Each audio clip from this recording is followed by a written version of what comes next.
Welcome to Molecule.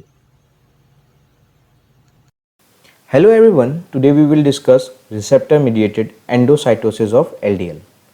तो आज हम देखेंगे receptor mediated endocytosis of LDL particle और LDL है हमारा क्या लो डेंसिटी लिपोप्रोटीन। LDL काफ़ी इंपॉर्टेंट है, इस पे काफ़ी टाइम से CSIR में एक क्वेश्चन ज़रूर बन जाता है और इसके अलावा receptor mediated endocytosis of transferrin वो भी इंपॉर्टेंट है जो हम लोग नेक्स्ट वीडियो में डिस्कस करेंगे। तो अब देखते हैं रिसेप्टर मीडिएटेड एंडोसाइटोसिस होती क्या है। रिसेप्टर मीडिएटेड एंडोसाइटोसिस में कोई स्पेसिफिक रिसेप्टर होता है जो कि सेल सरफेस पे प्रेजेंट होता है। ये बाइंड करता है किसी एक्स्ट्रा सेलुलर मैक्रोमोलिक्यूल से जो कि लाइगेंड होता है जिसको ये रिकॉग्नाइज करता है। फिर प्लाज्मा मेम्ब्रेन रीजन पे जो रिसेप्टर लाइगेंड कॉम्प्लेक्स फॉर्म होता है वो इन्वर्ट क्या करता है, बट फॉर्म कर लेता है जिसको पित कहते हैं और फिर ये रिमूव पिंच ऑफ होके एक ट्रांसपोर्ट वेसाइकिल बना लेता है। तो इस डायग्राम में आप देख सकते हैं रिसेप्टर मीडिएटेड एंडोसाइटोसिस में कोई लाइगेंड था, वो किस पे आके बाइंड किया, रिसेप्टर के ऊपर, तो रिसेप्टर लाइगेंड कॉम्प्लेक्स बन गया। फिर इसने क्या किया, यहाँ पे ये इन्वर्ट बट फॉर्म करके पिंच ऑफ हो गया और एक नई वेसाइकिल फॉर्म कर ली। माइक्रोमोलिक्यूल्स जो कि इंटरनलाइज होते हैं बाय रिसेप्टर मीडिएटेड एंडोसाइटोसिस वो है आपका एलडीएल पार्टिकल जो भी हम डिस्कस करेंगे। उसके अलावा आयरन कैरिंग ट्रांसफेरिन जो नेक्स्ट वीडियो में हम डिस्कस करेंगे और कुछ प्रोटीन हार्मोन्स भी इंटरनलाइज होते हैं जैसे कि इंसुलिन। रिसेप्टर मीडिएटेड एंडोसाइटोसिस जो होती है वो जनरली क्लेथरिन और AP2 कोटेड पिट्स के ज़रिए होती है, तो ये भी आगे डिस्कस करेंगे। लो डेंसिटी लिपोप्रोटीन जिसको LDL कहते हैं उसके बारे में देख लेते हैं पहले। ज़्यादातर जो कोलेस्ट्रॉल होते हैं वो ट्रांसपोर्ट होते हैं ब्लड में as cholesterol esters in a form of lipid protein particle. एक लिपिड प्रोटीन पार्टिकल में ये ट्रांसपोर्ट होते हैं, उसको LDL कहते हैं उसके फॉर्म में। तो ये आप देख सकते हैं ये LDL का स्ट्रक्चर है, ये LDL का स्ट्रक्चर है। लिपिड जो एब्जॉर्ब होती है इंटेस्टाइन के थ्रू या फिर स्टोर्ड होती है एडिपोज टिश्यूज़ में, फैट्स में, वो डिस्ट्रीब्यूट होती है अलग अलग सेल्स में by water soluble macromolecular carriers जिसको कहते हैं लिपोप्रोटीन। इन्हीं के ज़रिए ये दूसरे सेल में ट्रांसपोर्ट होती है। LDL पार्टिकल जो होता है वो स्पेयर होता है 20 से 25 नैनोमीटर डायमीटर का उसका। उसके अलावा इसका जो मास होता है वो 3 × 10⁶ डाल्टन का होता है LDL मॉलिक्यूल का। अब LDL मॉलिक्यूल जो होता है वो एम्फीपैथिक होता है, मतलब ये दोनों नेचर शो करता है हाइड्रोफिलिक हाइड्रोफोबिक दोनों, क्योंकि इसका जो आउटर सरफेस होता है LDL मॉलिक्यूल का वो कैसा होता है, हाइड्रोफिलिक होता है, वाटर लविंग होता है, क्योंकि वो कंपोज होता है फॉस्फोलिपिड मोनोलेयर का, मतलब फॉस्फोलिपिड मोनोलेयर का, ऐसे फॉस्फोलिपिड मोनोलेयर्स होंगे, उसका पोलर हेड होता है और उसके अलावा एक लार्ज प्रोटीन होता है जिसका नाम होता है एपोलिपोप्रोटीन B100। ये पार्टिकल को वाटर सॉल्युबल बनाता है। तो यहाँ पे आप देख सकते हैं कि ये पोलर सरफेस है और यहाँ पे ऐसे मोनोलेयर्स हैं जो प्रेजेंट हैं और यहाँ पे इसका पोलर हेड होता है जिसकी वजह से ये हाइड्रोफिलिक नेचर आ रहा है इसका आउटर सरफेस का। फिर जो इनर सरफेस होता है कोर, ये इनर सरफेस जो होता है अंदर वो कैसा होता है, ये हाइड्रोफोबिक होता है, ये वाटर हीटिंग होता है और इसमें try acyl glycerols and cholesterol asters present होते हैं इसके अंदर यहाँ पे, जिसकी वजह से इसको एपोलर नॉन पोलर बना देते हैं। उसके अलावा यहाँ पे एपोलिपोप्रोटीन B ये इस तरीके से लार्ज मॉलिक्यूल प्रेजेंट होता है और यही अभी आगे बाइंड करेगा, देखेंगे लाइगेंड बाइंडिंग डोमेन से। अब LDL रिसेप्टर क्या होता है इसके बारे में डिस्कस कर लेते हैं। LDL रिसेप्टर जो होता है वो 839 रेसिड्यूज ऑफ ग्लाइकोप्रोटीन होता है जो सिंगल ट्रांस मेम्ब्रेन सेगमेंट होता है इस पर। ये इस तरीके से जो जैसे मेम्ब्रेन है तो ये सिंगल ट्रांस मेम्ब्रेन होगा, एक ही बार पास करेगा।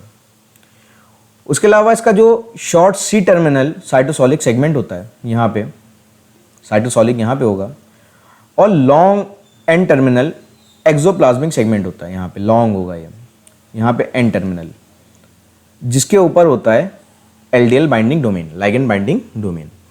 तो ये आप देख सकते हैं यहाँ पे ये क्या है, ये लाइगेंड बाइंडिंग डोमेन है, लाइगेंड बाइंडिंग डोमेन।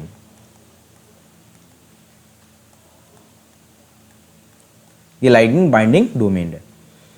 अब ये जो लाइगेंड बाइंडिंग डोमेन होता है, यहाँ पे 16 रेसिड्यूज प्रेजेंट होते हैं इस पर। ये सारे 1 2 3 4 5 6 7 16 रेसिड्यूज प्रेजेंट होते हैं और यही बाइंड करते हैं जो एलडीएल हमने देखा था, उस एलडीएल पे जो एपोलिपोप्रोटीन बी था इस तरीके से, उस पे यही बाइंड करते हैं। अब जो साइटोसोलिक सी टर्मिनल होती है उसके पास एक सिग्नल प्रेजेंट होता है जिसको कहते हैं NPXY सॉर्टिंग सिग्नल। यही मदद करता है AP2 को रिक्रूट करने में और उससे इंटरैक्ट करके ये वेसाइकिल के फॉर्मेशन में मदद करता है और इंटरनलाइजेशन होता है। तो यहाँ पे ये देख सकते हैं आप NPXY, तो यहाँ पे NPXY ये जो होता है ये सिग्नल प्रेजेंट होता है सॉर्टिंग, और N मतलब होगा आपका अमीनो एसिड्स हैं, तो N आपका एस्पैरेजीन होगा, P जो होगा प्रोलीन होगा, X जो होगा कोई भी अमीनो एसिड हो सकता है X, और Y जो है वो टायरोसिन है।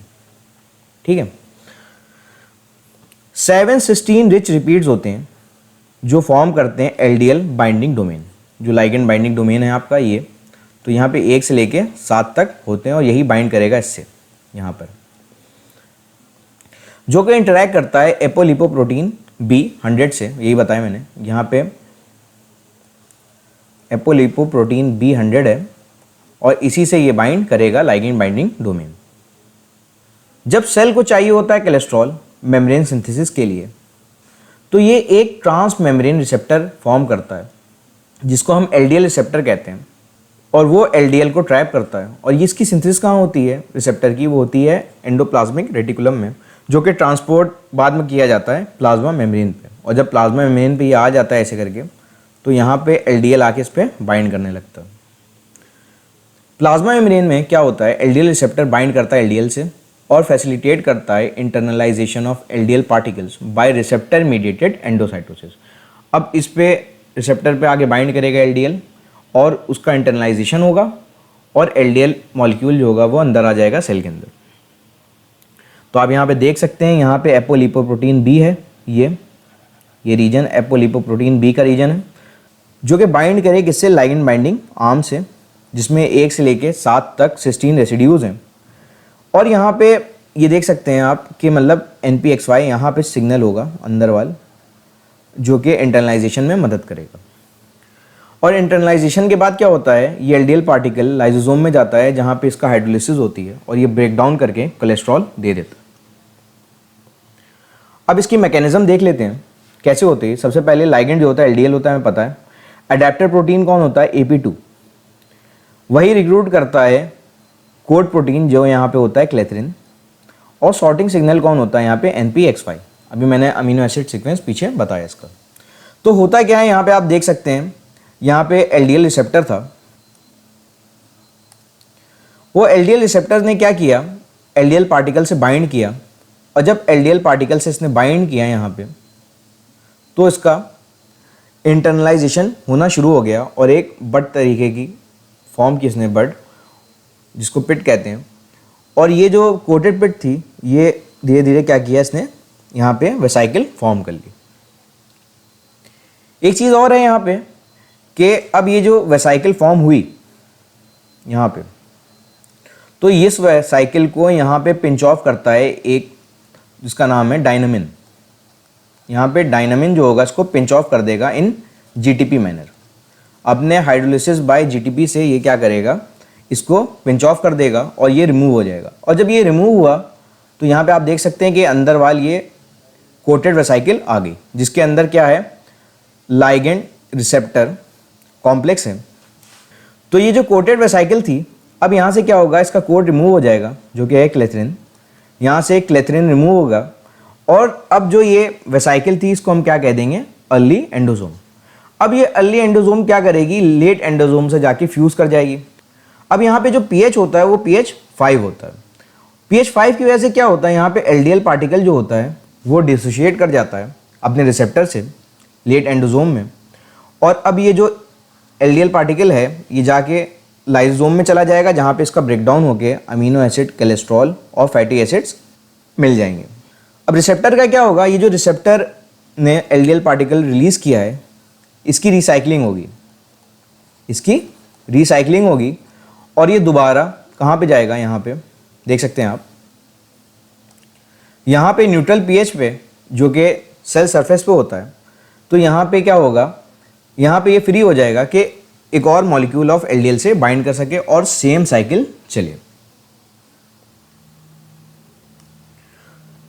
तो यहाँ पे आप देख सकते हैं, यहाँ पे एलडीएल पार्टिकल जो था वो एलडीएल रिसेप्टर से बाइंड किया और रिसेप्टर लाइगेंड कॉम्प्लेक्स बना।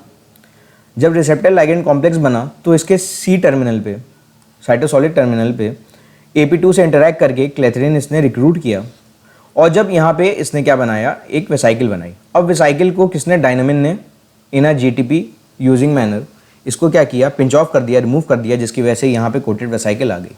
अभी जो कोटेड वेसाइकिल थी उससे क्लेथरीन रिमूव हुआ और जैसे ही रिमूव हुआ तो ये जो अब वेसाइकिल, इसको अर्ली एंडोसोम कहा गया, वो आके फ्यूज़ कर गई लेट एंडोसोम से। अब लेट एंडोसोम में pH जो था वो 5 के आसपास था, तो जिससे क्या हुआ, एलडीएल पार्टिकल रिलीज हो गया और वो लाइसोसोम में जाके उसका ब्रेकडाउन हो गया और amino acid, cholesterol, fatty acids दे दिए। बाकी जो रिसेप्टर था वो रिसेप्टर की रिसाइकलिंग हुई और वो जब सेल सरफेस पे पहुंचा तो वहाँ पे न्यूट्रल pH जो कि अराउंड 7 होगा, वहाँ पे लाइगेंड बाइंडिंग आर्म जो था वो फ्री हो गया, जिसकी वजह से वो एक और पार्टिकल से बाइंड करेगा। अब मैकेनिज्म वर्ड्स में देख लेते हैं कि सेल सरफेस एलडीएल रिसेप्टर जो था वो बाइंड किया किससे, एलडीएल से, जिससे क्या हुआ, इंटरेक्शन हुआ NPXY सॉर्टिंग सिग्नल का AP2 से, जिसकी वजह से रिसेप्टर लाइगेंड कॉम्प्लेक्स ने फॉर्म कर लिया एंडोसाइटिक वेसाइकिल को। फिर AP2 एडेप्टर प्रोटीन ने क्या किया, रिक्रूट किया क्लेथरीन प्रोटीन को, जो कि कोट प्रोटीन है, और उसने क्या फॉर्म करने लगा, कोट अराउंड द वेसाइकिल। अब ये जो कोटेड क्लेथरीन वेसाइकिल थी जिसके अंदर रिसेप्टर एलडीएल कॉम्प्लेक्स था, उसको रिमूव और पिंच ऑफ किया किसने, डायनामिन ने, by hydrolysis of its GTP utilize करके।